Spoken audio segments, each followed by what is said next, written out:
नित्यवासरसिकां तत्क्षान्ति संवर्धिनी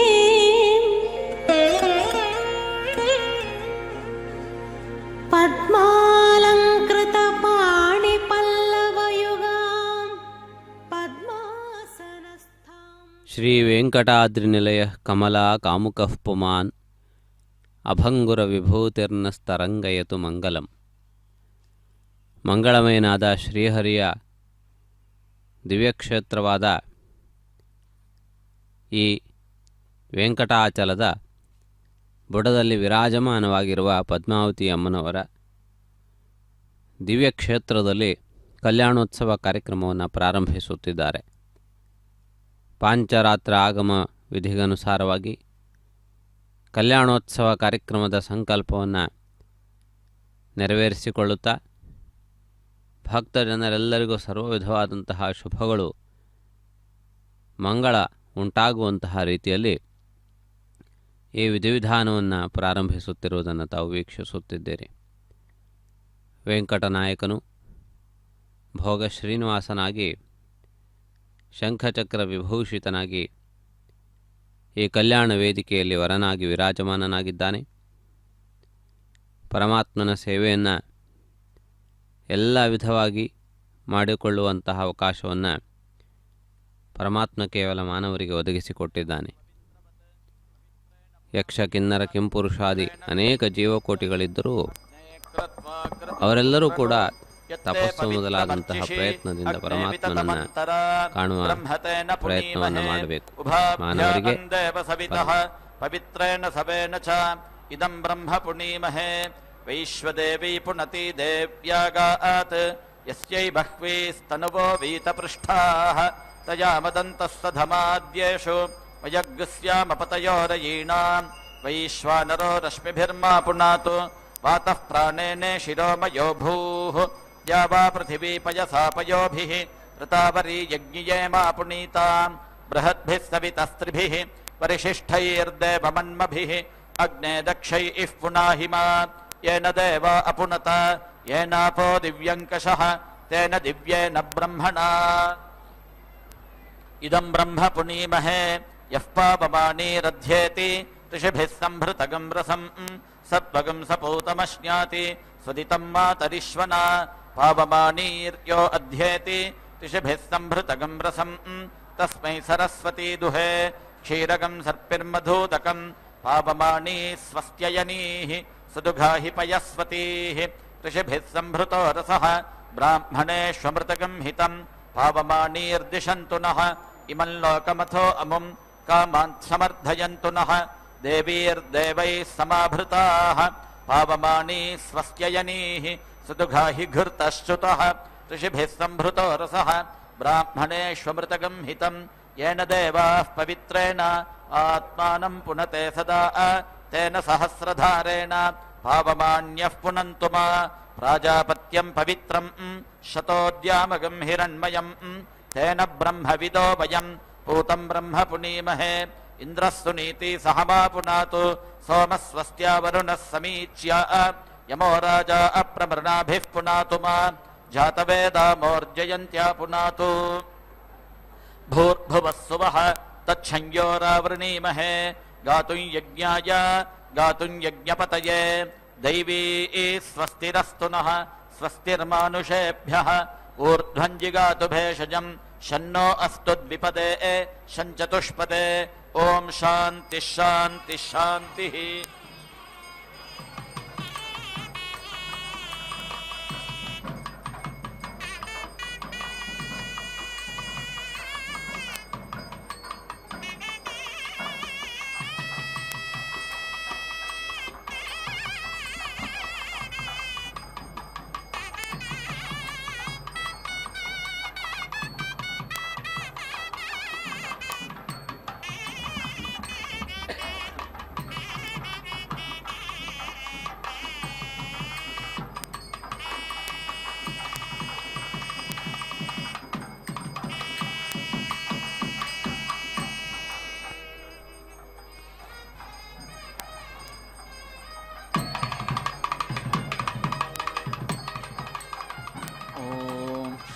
गुरुभ्यो नमः हरिः ओम्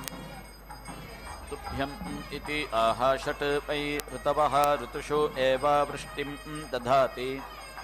तस्मात् सर्वान् ऋतून् वर्षति यत्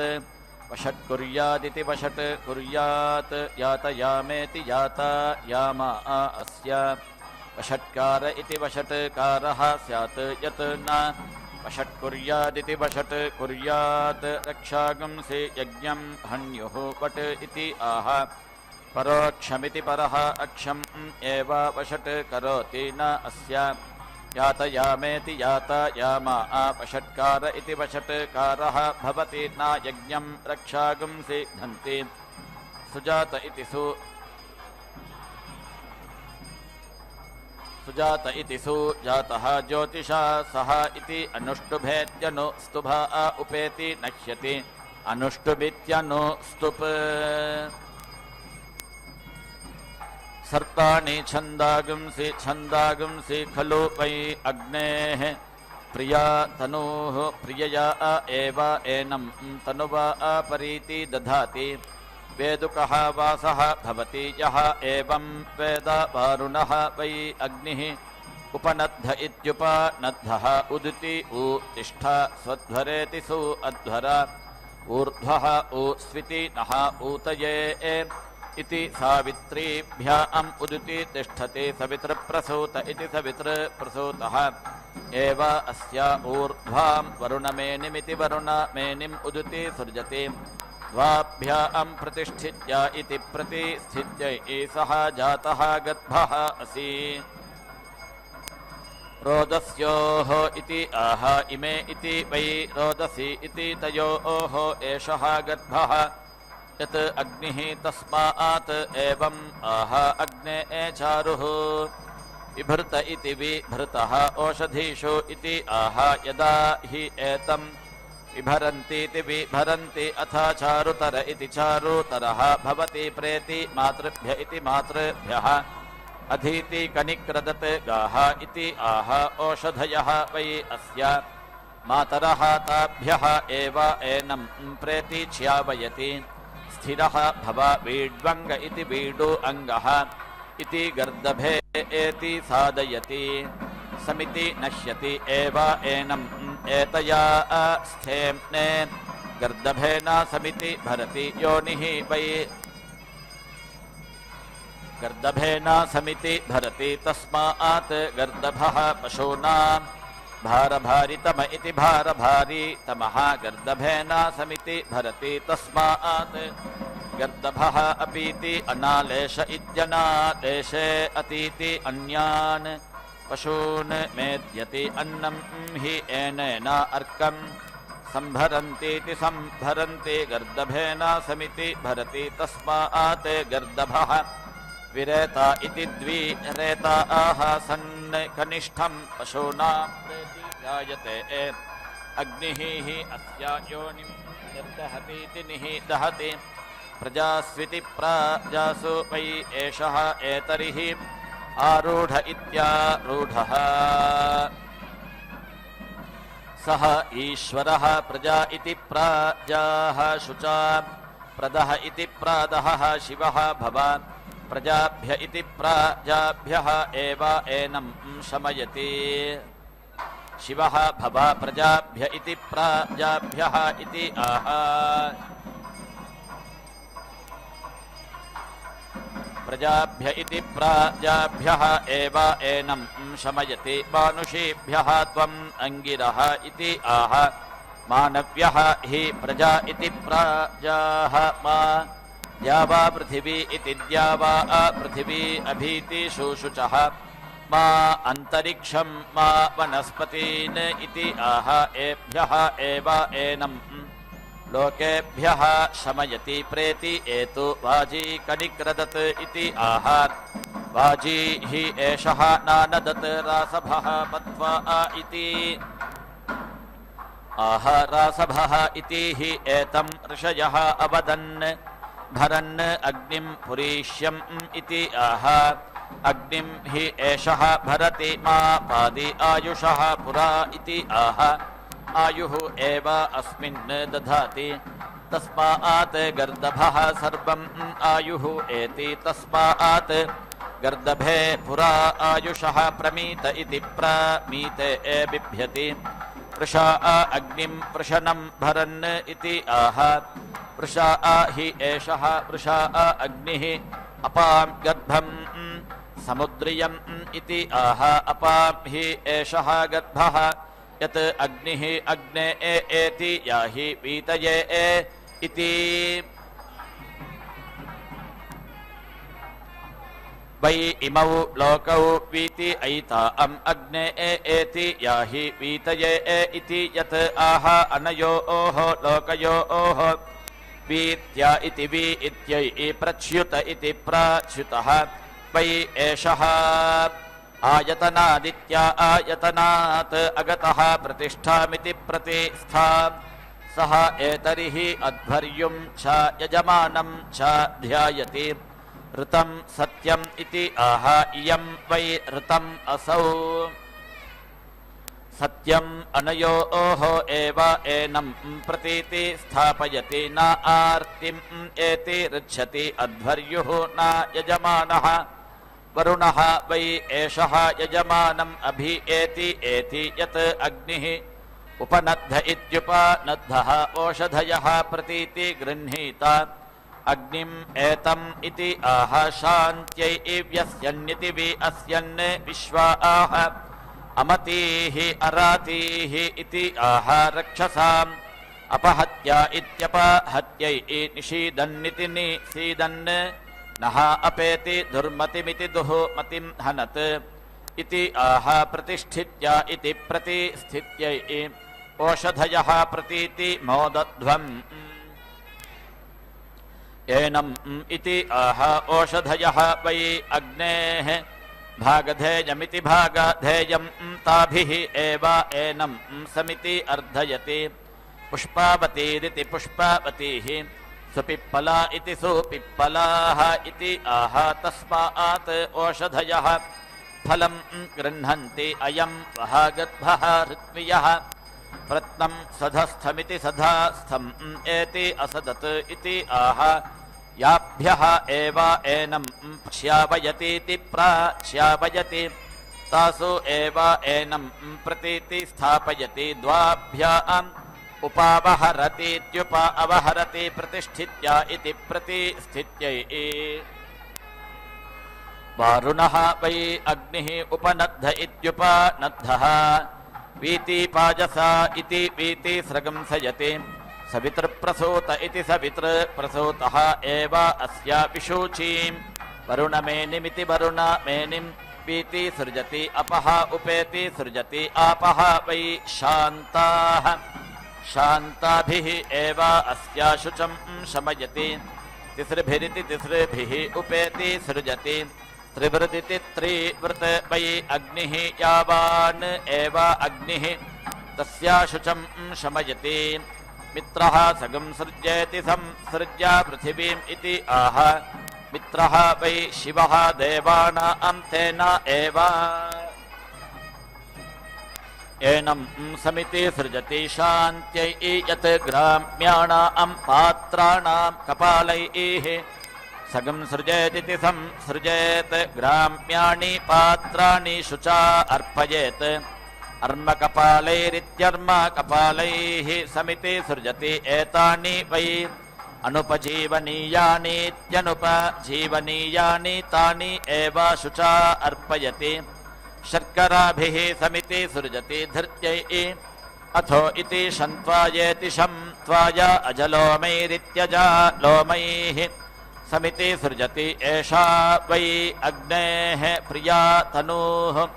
यत् अजा प्रियया एव एनं तनुवा समिति सृजति अथो इति तेजसा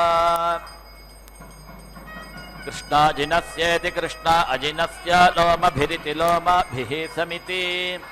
सृजति यज्ञः वै कृष्णाजिनमिति कृष्णा अजिनं यज्ञेन एव यज्ञं समिति सृजति रुद्राः संभृत्येति संभृत्य पृथिवीम् इति आह एताः वै एतं देवता आह अग्रे समिति अभरन्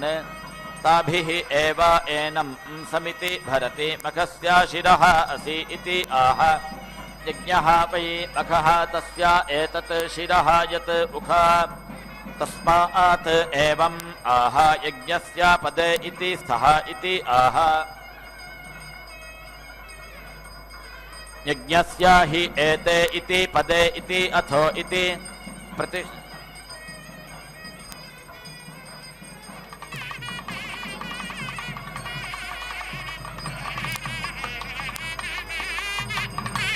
यज्ञस्य पदे इति स्थः इति आह यज्ञस्य हि एते इति पदे इति अथो इति प्रतिष्ठित्य इति प्रतिस्थित्यै प्रेति अन्याभिः यच्छति अन्विति अन्यैः मन्त्रयते मिथुनत्वायेति मिथुनात्वाय त्र्युद्धमिति त्रि उद्धिं करोति त्रयः इमे लोकाः येषां लोकानाम् आप्त्यै छन्दोभिरिति छन्दःभिः करोति वीर्यं वै छन्दागंसि वीर्येण एव एनां करोति यजुषा बिलं करोति व्यावृत्या इति व्यावृत्यै यतीं करोति प्रजापतिनेति प्रजापतिना यज्ञमुखेनेति यज्ञमुखेन संमितामिति संमितां द्विस्तनामिति द्विस्तनां करोति द्यावा पृथिव्योरिति द्यावा पृथिव्योः दोहाय चतुस्तनामिति चतुः स्तनां करोति पशूनां दोहाय अष्टास्तनामित्यष्टास्तनां करोति छन्दसां दोहाय नव अश्निमिति नव अश्निम् अभिचरत इत्यभिचरतः कुर्यात् त्रिवृतमिति त्रिवृतम् एव वज्रं संभृत्येति संभृत्या भ्रातृव्याय प्रेति हरति स्तृत्यै कृत्वाय सा महीम् उखाम् इति नीति दधाति देवतासु एव एनां प्रतीति स्थापयति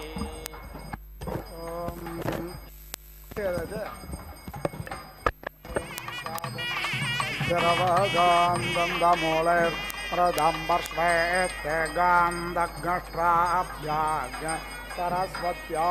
अग्रजक्ष्पञ्जक्ष्पाया उत्सादम् अश्वस्तु रोगो मृगश्च प्राजापत्या कृष्णग्रेव आग्नेयोरराटे पुरस्तात् सरस्वते मे शदत्ताद्धन्वाः आश्विनाधोरामो बाह्वो सोमावोष्णश्यामो नाभ्याज्ञसौर्ययामो श्वेतश्च कृष्णश्च पार्श्वयोः पाक्रौलो मशसग्धौ सख्योर्वायव्यश्वेत पुच्छ इन्द्राय स्वपस्याय वेगद्वैष्णवो वामनः रोहितो धूम्ररोहितः कर्कन्धो रोहितस्ते सौम्या बभ्रुरारुणबभ्रो शुकबभ्रोस्ते वारुणाः शितिरन्ध्रोऽन्यत शितिरन्ध्रः समन्दशितिरन्ध्रस्ते सावित्राशेति बाहुरन्यत शितिबाहुः समन्दशितिबाहुस्ते बार्हस्पत्याः प्रषते क्षुद्रप्रषते स्थूलप्रषते तामेत्रावरुण्याः शुद्धबालः सर्वशुद्धबालो मणिबालस्त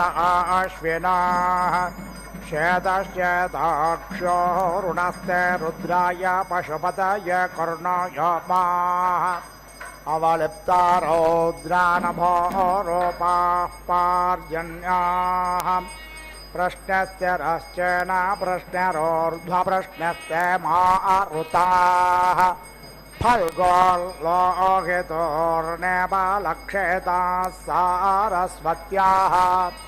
देहाकर्णशुण्ठाकर्णोऽध्यालोहकर्णस्ते त्वाष्ट्राः कृष्णग्रे वसुधिकक्षोऽञ्जसग्धस्त ऐन्द्राग्नाः कृष्णाञ्जरल्पाञ्जर्महाञ्जस्तवोषस्याः शिल्पा वैश्वदेव्यो रोहिण्यस्य वयो वाचे विज्ञाता अदित्यै सरोपाधात्रे वत्सदर्यो देवानां पत्नेभ्यः कृष्णग्रे वा आग्नेयाशितिभ्रवोपसो नाग् रोहिता रुद्राणां श्वेतावरोगिण आदित्यानान्नभो रूपापार्जन्याः उन्नतर्षभो वा मनस्त ऐन्द्र वैष्णवा उन्नतश्चेति बाहुश्चेति पृष्ठस्त ऐन्द्र बार्हस्पत्याः शुकरूपा वाजिना कल्माषा अग्निमारुता श्यामा पौष्णाः एता ऐन्द्राग्नाद्य रूपा अग्नेशोमिया वामना नड्वाः आग्ना वैष्णवाः वशामेत्रावरुण्योन्यतयन्यो मैत्रियाः कृष्णग्रीवा आग्नेया बभ्रवः सौम्या श्वेता वायव्या अविज्ञाता अदित्यै सरोपाधात्र वत्सदर्यो देवानां पत्नेभ्यः कृष्णा भौमा धूम्रा आन्तरिक्षा बृहन्तो दिव्याः शबला वैद्युता सिद्धमास्तारकाः धूम्रान्वसन्ताया लभते श्वेतान् ग्रीष्माय कृष्णान् वर्षाभ्यो ऋणान् शरदे वृषदो हेमन्ताय पिशङ्गान् शिशिराय यवयोगायत्यै पञ्चावयस्त्रिष्टुभे दित्यवाहो जगत्यै श्रीवत्सानुष्टुभे दुर्यवाह उष्णिः पष्ठवाहो विराज उक्षाणो बृहत्यार्षभा ककुभे अनड्वाह पङ्क्ते धेनवोते छन्दसे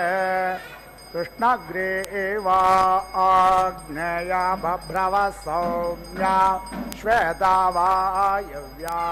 अविज्ञाता अदित्यै सरोपाधात्रे वत्सदर्यो देवानां पत्नेभ्यः कृष्णग्रीवा आग्नेया कृष्णा भौमा धूम्रा आन्तरिक्षा बृहन्तो दिव्याः शबला वैद्युता सिद्धमास्तारकाः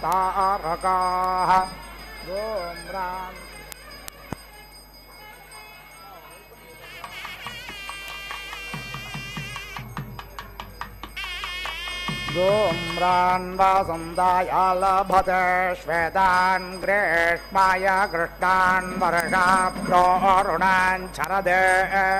वृषदो हेमन्ताय पिशङ्गान् शिशिराय यवयोगायत्र्यै पञ्चावयस्त्रिष्टुभे दित्यवाहो जगत्यै त्रिवत्सानुष्टुभे दुर्यवाह उष्णिः पष्ठवाहो विराज उक्षाणो बृहत्यार्षभाः ककुभे अनड्वाह पङ्क्ते धेनवोते छन्दसे कृष्णग्रीवा आग्नेया बभ्रवः सौम्या ओपध्वस्ता सावित्रा वत्सदर्यः सारस्वत्य श्यामाः पौष्णाः कृष्णायो मारुता बाहुरूपा वैश्वदेवा वशाद्या वा पृथिवीयाः उक्ता सञ्चरा यथा ऐन्द्राग्नाः कृष्णा वारुणाः कृष्णायो मारुताः कायास्तो पराः अग्नयने गवद प्रथमजानालभत मरुद्धस्वान्तपणेभ्यः सभात्यान् मरुद्भ्यो गृहमेध्येभ्यो बष्केहोन् मरुद्भ्यः क्रीलेभ्यः सज्ञसृष्टान् मरुद्भ्यस्पदावद्भ्यो न सृष्टान् उक्ता सञ्चरा एता ऐन्द्राग्नाः प्राशृङ्गामाहेन्द्रबाहुरूपा वैश्वकर्मणाः धूम्रा बभ्रुणे काशाः पितॄणाज्ञ सोमावतां बभ्रवो धूम्रणे गाशा पितॄणां वारषदां कृष्णा बभ्रुणे गाशा पितॄणामग्निष्वात्तानां कृष्णा पृषन्तस्त्रय्यम्बकाः उक्ता सञ्चरा एताशुणासेरीयाः श्वेता वायव्याः श्वेता सौर्याः वसन्ताय कपिञ्जलनालभते ग्रीष्माय गलव्यङ्कान् वर्षाभ्यस्तित्रेञ्चरदे वर्तिकोः हेमन्ताय ककाराञ्जशेराय विककरान् समुद्राय शिशुपारानालभते पर्जन्याय मण्डूका नद्यो मत्स्यान् नेत्राय कुलेपयान् करोणाय नाक्रान् सोमाय हग्नसानालभते वायवे बलाकाः इन्द्राग्नेभ्यां कृञ्चान् मित्राय मद्गोन् वरोणाय चक्रभागान् अग्नये कुटरो नालभते वनस्पतिभ्य उलोगानग्ने गोमाभ्यां चाषान् अश्वेभ्यां मयूरान् मित्रावरोणाभ्यां कपोदान् सोमाय लबानालभते त्वष्ट्रे कौलिकान् गोषादेर्देवानां पत्नेभ्यः कुलिका देवजाभ्योऽग्नये गृहपादये पारुष्टान् अन्ये पारवदानालभते राम्ये जापोराः पात्रयो सन्धिभ्यो जतोः मासेभ्यो दाद्यौहान् संवत्सराय महदस्वपर्णान् भूम्या गोणालभतेऽन्तरिक्षाय पाङ्क्रान् दिवेकषान्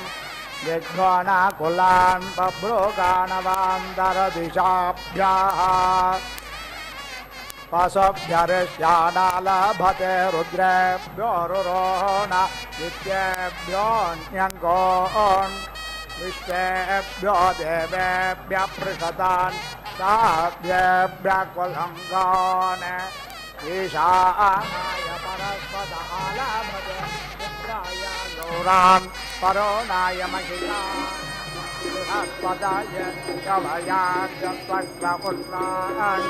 प्रजापतये पुरुषान् अग्निनालभते वाजपुरेन् चक्षुषे मशकान् श्रोत्राय भृङ्गाः प्रजापतये च वायवे जगो मृगो वरुणायारण्यो मेषो यमाय कृष्णो मनुष्यराजाय मर्कटाः शार्दूलाय रोहितृषभाय कवये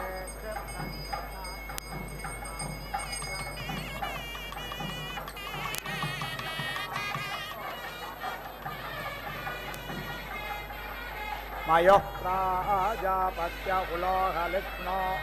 मृषदस्ते धाद्रे निशान्तङ्गोमुखाग्नेयी तलविङ्गो लोहिता हि पुष्करसादस्ते स्वाश्रावाचे कृञ्चाः सोमाय गुलुङ्ग आरण्यो गोनगुलसखादे भोक्ता भोक्तामायोरिन्द्रस्य गौरयुगः विद्वान्यङ्गः कटस्थेनो मध्ये प्रतिश्रुत्कायै चक्रभागः सौरे बलाकाशार्गश्रजयशयाण्डकस्ते नेत्रा सरस्वत्यै शारिः पुरुषवाग् वाविद्भौमे शार्दूलोवृकः शार्दूलोवृकप्रकल्पृदाः गुप्ते मन्यवे सरस्वते शुकः पुरुषवाग् स्वपर्णः पार्जन्य आतिर्वाहसो दर्वे दाते वायवे बृहस्पतये वाचस्पतये पैङ्गराजो लज अन्तरिक्षः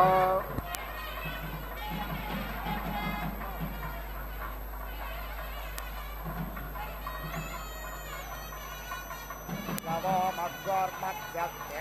देपतयेद्या वा पृथिवी यः कूर्मः पुरुषमृगश्चन्द्रमसो गोधाकालगादार्वा घाटस्ते वनस्पतेनाङ्ग्रगवाको सावित्रो हग्नसो वातस्य नाक्रोमकारक्वलेपयस्ते गोपारस्य हृयैशल्यकः मण्डो गोमोषे कादित्यरस्ते सर्पाणां लोपाश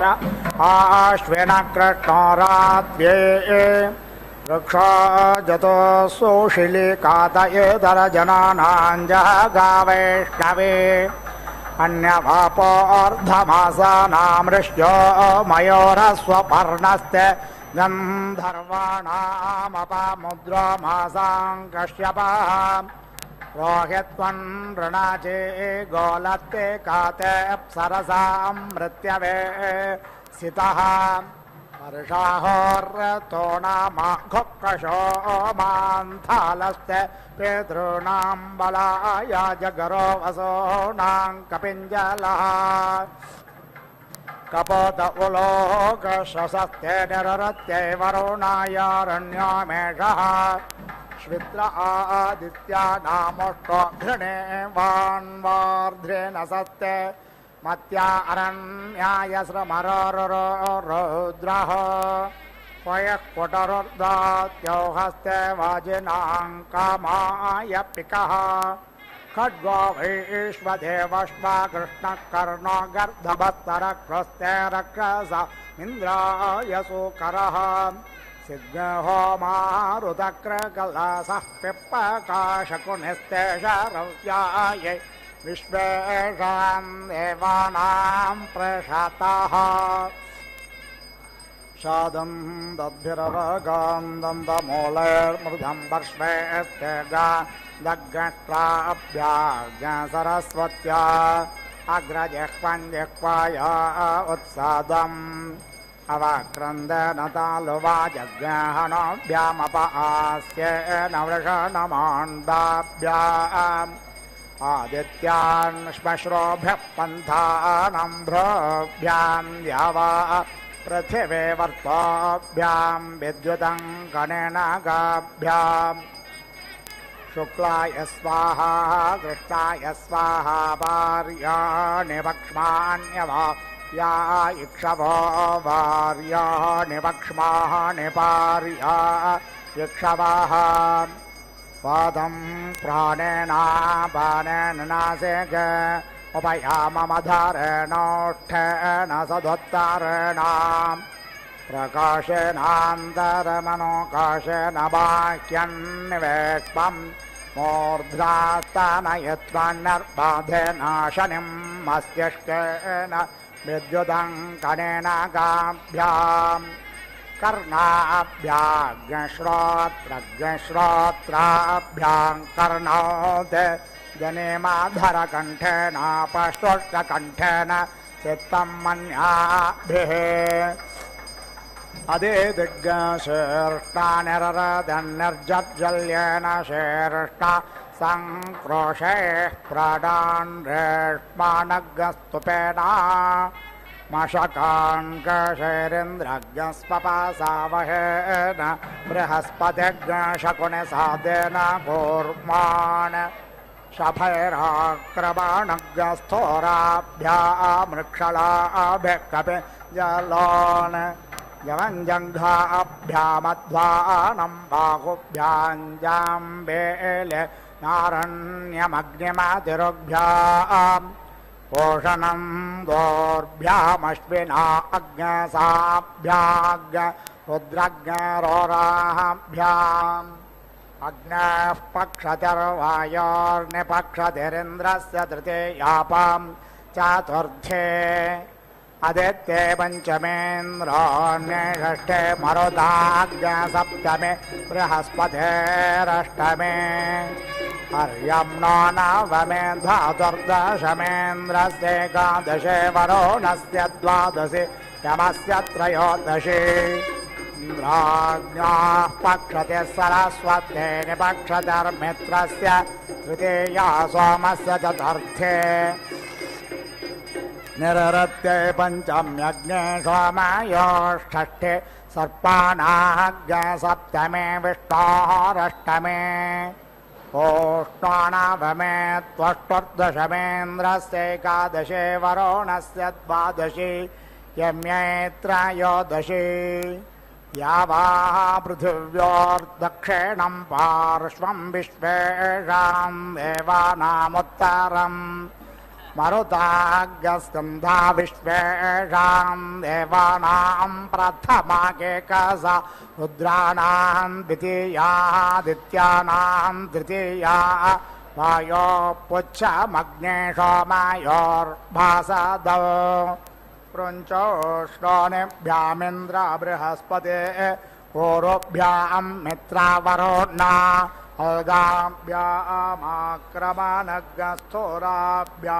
बलङ्कुष्ठाभ्यां पोषणं वनिष्ठुनान् धाहेन् स्थोलगुदया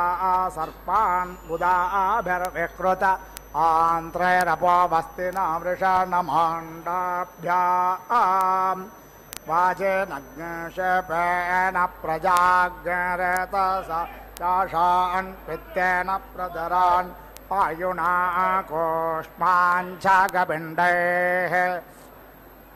इन्द्रस्य क्रोलोदित्ये वाजस्यं दिशान् यत्र वोदित्ये भसते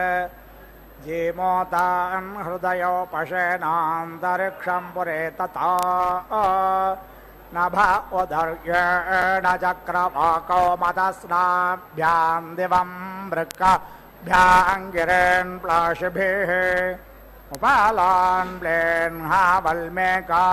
क्लोमभिर्ग्लौभिर्गुल्मान् हिराभिः स्रवन्तेः हृदान् कुक्षेभ्याज्ञसमुद्रमुदरेण वैश्वानरं भस्मना पिधृतिन्नाभ्या घृतज्ञरसेनापो योष्टामरेः चैर्विट्वद्भ्यः मेहारमुष्मनाशेनं वसया प्रोष्वा अश्रुभिः राधुने प्रोषेकाभिरश्ना रक्षाज्ञासि चित्राण्यङ्गैर्नक्षत्राणि रूपेण पृथिवीं त्वचाजुम्बकाय स्वाहा हिरण्यगर्भस्मावर्तताग्रे भूतस्य जातः पतिरेक आसीत् सदा धारपृथिवीन्द्यमुते माङ्गस्मै देवाय हविषा विधेमः यः प्राणतो निमिषतो महित्वैकयिद्राजा जगतो बभूव ईशे अस्य द्विपदश्च दुष्पदः कस्मै निवाय हविषा विधेमा यस्येमे हिमवन्तो महित्वा यस्य समुद्रज्ञ रसया सहाहुः यस्येमाः प्रदिशो यस्य बाहु कस्मै देवाय हविषा विधेमः य आत्मदाबलदा यस्य विश्व उपासते प्रशिषं यस्य देवाः यस्य छायामृतं यस्य मृत्युः कस्मै देवाय हविषा विधेमः आनोः भद्राक्रतवो यन्तो विश्वतो दब्धासो अपारेतास उद्भिदाः देवानो यथा सदमिर्द्युधे असन्नप्रायुवो रक्षितारो दिवे दिवे देवानां भद्रासो मतर्जो यतां देवानाग्रातिरभिनो निवर्तताम् देवानाग्रसख्यमुपासेति मा वयं देवानायोः प्रतिरन्तो जीवसे तान् पूर्वयानि विदाहोमहे वयं भगम् मित्रमदितिं दक्षमसृधम् आर्यमणं वरुणज्ञ सोममश्विना सरस्वतेन स्वभगामयस्करत् तन्नो वातो मयो भुवातु भेषजन्तन् माता पृथिवे तत्पिताद्यौः तद्विरावोः न स्वामसुतो मयो भुवस्तदश्विना शृणुतं धिष्ण्या युवम् तमीशानं जगतस्तस्थोषस्पतिं धियं जिन्वमवसे होमहे भयं पूषा नो यथा वेद सामसद्वृधे रक्षतापायुरधब्धस्वस्तये स्वस्ति न इन्द्रो वृद्धस्रवा स्वस्ति नः पूषा विश्ववेदाः स्वस्ति नस्तार्क्ष्यो अरिष्टनेमि स्वस्ति नो बृहस्पतिर्दधातु पृषदश्वा मरुतः पृष्णे मातरश्वभञ्यावो नो मिदथेषु जग्मयः अग्निजिह्वा मनावसोरचक्षसो विश्वे नो देवा अवसागमन्निः भद्रं कर्णेः विष्णुयामदेवा भद्रं पश्येमाक्षभर्यजत्राः स्थिरैरङ्गे स्तुष्टुवाग्गसस्तनोभिर्यसेमदेवहे दैन्यदायुः शतमिन्नु शरदो अन्ते देवा यत्र नश्चक्राजरसन्तनूनाम् पुत्रासो यत्र पितरो भवन्ति मानो मध्यारेर्षतायुर्गन्तोः अदितिर्द्योरदितिरन्तरिक्षमदितिर्माता स पिता स पुत्रः विश्वे देवा अदितिः पञ्चजना अदितिर्जातमदितिर्जने त्वाम् मानो मित्रो वरुणो अर्यमायुरिन्द्रर्भुक्षा मरुतः परेक्षन् यद्वाजिनो देवजातस्य सप्ते प्रवक्ष्यामो विदथे वीर्याणि यन्नर्नजोरक्नसा प्रावृतस्य रात्यङ्गृभीतां मोक्षतो नयन्ति सुप्राङ्गजो मेम्यद्विश्वरोपयिन्द्रापोष्णो प्रियमप्येति पाथाः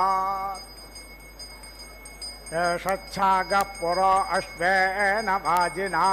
पोष्णो भागो नीयते विश्वदेव्यः अभिप्रियं यत्पुरोळाशमर्वतात्पट्टेदेनग् सौश्रवसाय जिन्वति यद्भविष्यमृदशो देवयानन्तिर्मानुषाः पर्यश्वन्नयन्ति अत्रापोष्टः प्रथमो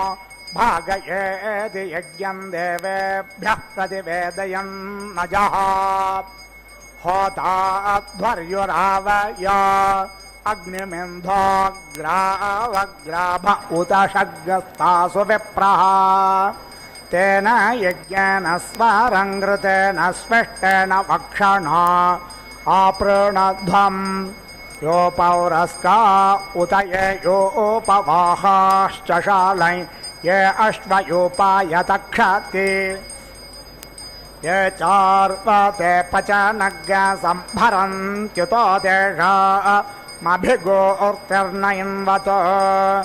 उपप्रागात् सुमन्मेधायि मन्म देवानामाशा वेतपृष्ठः अन्वेनं विप्राषयो मदन्ति देवानां पुष्टे च क्रमासु बन्धुम् यद्वाजिनो दामसुन्दानमर्वतो याशे अर्षण्या रषणारज्जोरस्य यद्वाघास्य प्रभृतमासे तृणज्ञ सर्वाताते अपि देवेष्वस्तु यदश्वस्य क्रविशो मक्षिकाशयद्वा स्मरौ स्वधीतो रिप्तमस्ति यद्धस्तयोष्यमितुर्यन्नखेषु सर्वाताते अपि देवेष्वस्तु यदुवध्यमुदरस्यापवाति य आमस्य क्रविशो गन्धो अस्ति सुकृता तच्छमितारः कृण्वन्तु तमे भग् श्रुतपाकं पचन्तो यत्ते गात्रादग्निना पच्यमानादभिषोलन् निहतस्यावधावति मातद्भौम्यामाश्रेषन्मातृणेषु देवेभ्यस्तदुषद्भ्यो रातमस्तु ये वाजिनं परिपश्यन्ति पक्वं ये माहुस्वरभिर्निर्हरति ये चार्वतोमाज्ञसभिक्षामुपासत उतो तेषामभिगोर्तिर्न इन्वतो यन्नेक्षणं माज्ञस्पचन्या उखाया पात्राणि योष्ण आसेचनानि ओष्मन्या पिधाना चरोणामङ्का स्वोणा परिभूष यश्वम् मा त्वाग्न्यर्धनये धूमगं धर्मोखा भाजन्त्यभिविक्तजघ्रेः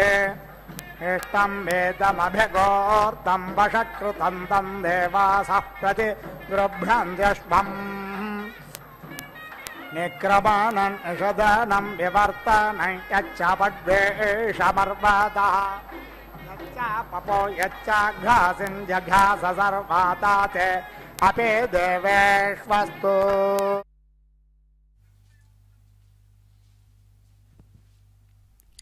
ಪದ್ಮಾವತಿ ಅಮ್ಮನವರ ಕಲ್ಯಾಣೋತ್ಸವಕ್ಕೆ ಸಂಬಂಧಪಟ್ಟಂತೆ ಅತ್ಯಂತ ರಮಣೀಯವಾದಂತಹ ದೃಶ್ಯಾವಳಿಗಳನ್ನು ವೀಕ್ಷಿಸುವಂತಹ ಸೌಭಾಗ್ಯ ಭಕ್ತರಿಗೆ ಪ್ರಾಪ್ತವಾಗುತ್ತಿದೆ. ಮಾಂಗಲ್ಯ ಪೂಜಾ ವಿಧಿಯನ್ನು ಅರ್ಚಕರು ವಿಧಿವತ್ತಾಗಿ ನಿರ್ವಹಿಸಿಕೊಂಡು ಬಂದಿದ್ದಾರೆ. ಶ್ರೀ ಶ್ರೀನಿವಾಸನ ದಿವ್ಯವಾದಂತಹ ಪರಿಪೂರ್ಣವಾದಂತಹ ಅನುಗ್ರಹವನ್ನು ಪಡೆಯುವಂತಹ ಮಂಗಳಮಯವಾದ ಸಂದರ್ಭ ಇದಾಗಿದೆ. ಶ್ರೀ ವೆಂಕಟನಾಥನ ದಿವ್ಯವಾದಂತಹ ಸಾನ್ನಿಧ್ಯದಲ್ಲಿ ಕಲ್ಯಾಣೋತ್ಸವ ಲೋಕಪ್ರಸಿದ್ಧವಾಗಿ ನಿತ್ಯವೂ ನಡೆಯುತ್ತದೆ. ಅದೇ ರೀತಿಯಲ್ಲಿ ಪದ್ಮಾವತಿ ಅಮ್ಮನವರ ಸನ್ನಿಧಿಯಲ್ಲಿಯೂ ಕೂಡ ಇಂತಹ ಉತ್ಸವವನ್ನು ಉತ್ಸಾಹದಿಂದ ನಿರಂತರವಾಗಿ ನಡೆಸಿಕೊಂಡು ಬಂದಿದ್ದಾರೆ. ಶ್ರೀ ಶ್ರೀನಿವಾಸನು ಸಮಸ್ತ ಲೋಕರಕ್ಷಕನಾಗಿ ನೆಲೆನಿಂತು ಭಕ್ತಜನರನ್ನು ಎಲ್ಲ ವಿಧವಾಗಿಯೂ ಕೂಡ ಅನುಗ್ರಹಿಸುತ್ತಿದ್ದಾನೆ. ಈ ಮಂಗಳಕರವಾದಂತಹ ಸಂದರ್ಭದಲ್ಲಿ ಮಾಂಗಲ್ಯ ಪೂಜಾವಿಧಿಯನ್ನು ಅರ್ಚಕರು ನಿರ್ವಹಿಸುತ್ತಿದ್ದಾರೆ. ಈ ವಿಶೇಷವಾದಂತಹ ಒಂದು ವೈಭವವನ್ನು ಈ ಸಂದರ್ಭದಲ್ಲಿ ತಾವು ವೀಕ್ಷಿಸುತ್ತಿದ್ದೀರಿ. ಶ್ರೇಯಃಕಾಂತನ ಕಲ್ಯಾಣೋತ್ಸವದಂತೆಯೇ ತಾಯಿ ಪದ್ಮಾವತಿ ದೇವಿಯ ಕಲ್ಯಾಣೋತ್ಸವ ಕೂಡ ಅತ್ಯಂತ ವೈಭವಪೇತವಾದದ್ದು, ಭಕ್ತರಿಗೆ ಆನಂದವನ್ನು ಉಂಟು ಮಾಡುವಂತಹದ್ದು. ಈ ಶುಭಕರವಾದಂತಹ ಒಂದು ಪ್ರಕ್ರಿಯೆಯನ್ನು ಇದೀಗ ತಾವು ವೀಕ್ಷಿಸುತ್ತಿದ್ದೀರಿ. ಶ್ರೇಯಃಕಾಂತನು ತನ್ನ ಇಷ್ಟಸಖಿ ಹೃದಯ ವಿಹಾರಿಣಿ ಆಗಿರುವಂತಹ ಅಮೃತವು ಆವಿರ್ಭವಿಸಿದ ಕ್ಷೀರಸಾಗರದಲ್ಲಿ ಆವಿರ್ಭವಿಸಿದ ಈ ಮಂಗಳದಾಯಿನಿಯಾದಂತಹ ಮಂಗಳ ಮಾತೆಯ ಕಲ್ಯಾಣೋತ್ಸವದ ಸಂದರ್ಭದಲ್ಲಿ ವರನಾಗಿ ವಿರಾಜಮಾನನಾಗಿದ್ದಾನೆ. ಈ ಶುಭಕರವಾದಂತಹ ಪರಮಾತ್ಮನ ದಿವ್ಯಾದ್ಭುತ ವೈಭವವನ್ನು ಪುನಃ ಸ್ಮರಿಸುವಂತಹ ಅವಕಾಶ ಭಕ್ತರಿಗೆ ಒದಗಿ ಬರುತ್ತಿದೆ. ಗೋವಿಂದ ಎಂದಾಕ್ಷಣ ಎಲ್ಲ ಭಕ್ತರನ್ನು ಕೂಡ ಪರಿಪೂರ್ಣವಾಗಿ ಅನುಗ್ರಹಿಸುವ ಜಗನ್ನಾಯಕನ ಮಂಗಳಕರವಾದಂತಹ ಒಂದು ವೈಭವ ಇಲ್ಲಿ ವಿರಾಜಮಾನವಾಗಿದೆ. ಶುಭಕರನಾಗಿರುವ ಶ್ರೀನಾಥನು ತನ್ನ ಔದಾರ್ಯದಿಂದ ಭಕ್ತಜನರನ್ನು ನಿರಂತರವಾಗಿ ಕಾಯುತ್ತಾನೆ. ಸರ್ವರಕ್ಷಕನಾಗಿ ವಿರಾಜಮಾನನಾಗಿದ್ದಾನೆ. ಸಜ್ಜನರನ್ನು ಪೀಡಿಸುವವರನ್ನು ಅವರು ಮತ್ತೆ ಎಂದೂ ಪೀಡಿಸದೇ ಇರುವಂತೆ ಶಿಕ್ಷಿಸುತ್ತಾನೆ. ಆದ್ದರಿಂದಾಗಿ ಧರ್ಮರಕ್ಷಕ, ಧರ್ಮಗೋಪ್ತ ಮೊದಲಾದಂತಹ ಹೆಸರುಗಳು ಪರಮಾತ್ಮನಿಗಿವೆ. ಪರಮಾತ್ಮನು ಈ ಲೋಕಕ್ಕೆ ವಿಧಿಸಿರುವಂತಹ ನಿಯಮಗಳನ್ನು ಅತಿಕ್ರಮಿಸುವವರನ್ನು ಪರಮಾತ್ಮ ಹತ್ತಿಕ್ಕಿ ನಿಯಂತ್ರಿಸಿ ಆ ನಿಯಮಗಳನ್ನು ಪಾಲಿಸುವಂತಹ ಸಜ್ಜನರನ್ನು ರಕ್ಷಿಸುವಂತಹ ಪ್ರಯತ್ನವನ್ನು ನಿರಂತರವಾಗಿ ಮಾಡಿಕೊಂಡು ಬಂದಿದ್ದಾನೆ. ಜಗದಧಿನಾಯಕನಾದಂತಹ ಶ್ರೀ ಶ್ರೀನಿವಾಸನು ಮನೋಜ್ಞ ಮಂಗಲ ಮನೋಹರ ಮೂರ್ತಿಯಾಗಿ ವಿರಾಜಿಸುತ್ತಾ ಶುಭಕರನಾದಂತಹ ಶ್ರೀ ಶ್ರೀನಿವಾಸನ ಸಾನ್ನಿಧ್ಯದ ಮಂಗಳಮಯವಾದ ಮಾಂಗಲ್ಯ ಧಾರಣೆ ಇದೀಗ ಆರಂಭವಾಗಿದೆ. ಪದ್ಮಾವತಿ ಅಮ್ಮನವರ ಕೊರಳಿನಲ್ಲಿ ಮಾಂಗಲ್ಯ ಧಾರಣೆ. ಸರ್ವರಿಗೂ ಶುಭವಾಗಲಿ, ಮಂಗಳವಾಗಲಿ. ಜ್ಯೋತಿಷ್ಮಾದ್ಯಸ್ತೇಜಸ್ವಾನಾಥಮಗ್ಯಸ್ತಪನ್ನಮಿತಪನ್ನ ರೋಜನ ರೋಜಮಾನ ಶೋಭನ ಶೋಭಮಾನ ಕಲ್ಯಾಣ.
శ్రీ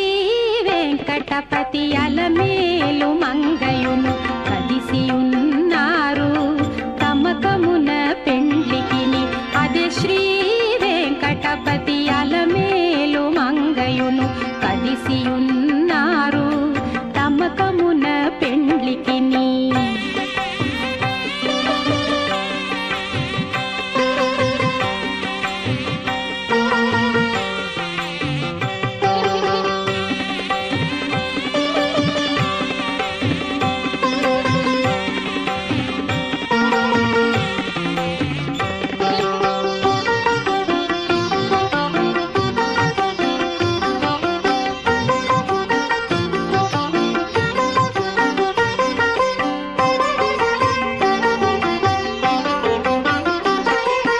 బాసికములు కట్టరో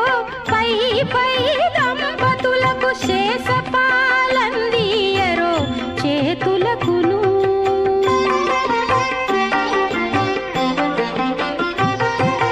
బాసికములు కట్టరో పై పై దంపతులకు శేషపాలందియరో చేతులకును.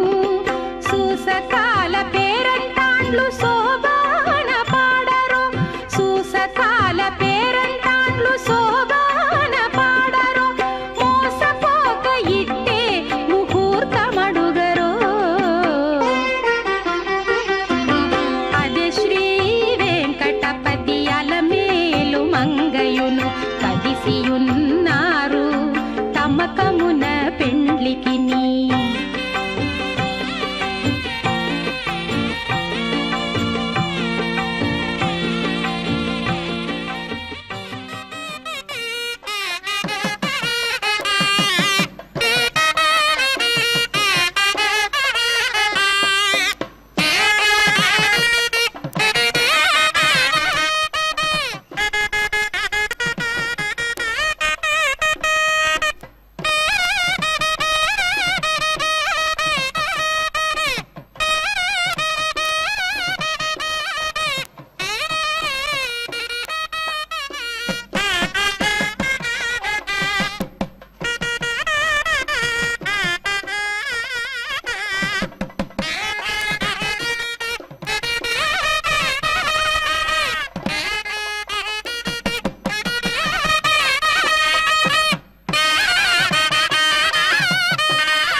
ज्योतिषस्पतिम् अजस्रं घर्म मे महे उपयामग्रे दोषि वैश्वानराय त्वेषते योनिर्वैश्वानराय त्वा वैश्वानरो न ऊतय आप्रयादुपरावताः अग्निरुग्धे नवाहसा उपयामग्रे दोषि वैश्वानराय त्वेषते योनिर्वैश्वानराय त्वा वैश्वानरस्य सुमतोऽस्यामराजाहिकं भुवनानामभिश्रेः यतो जातो विश्वमिदं विचष्ट वैश्वानरो यदते सूर्येण उपयामग्रे दोषि वैश्वानराय त्वेषते योनिर्वैश्वानराय त्वा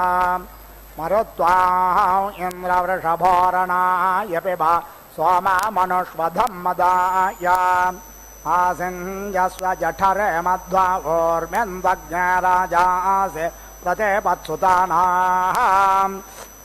उपयामग्रे तोसेन्द्राय त्वा मरुत्वात येषते योनिरिन्द्राय त्वा मरुत्वाते महा इन्द्रो वज्रहस्तषोडशी शर्म यच्छतो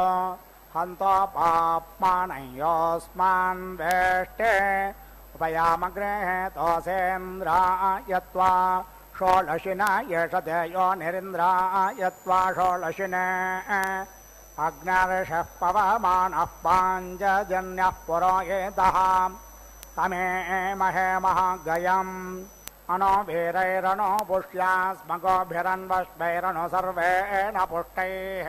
अनद्विपदानु चतुष्पदा वयं देवानो यज्ञमृदुधानयन्तु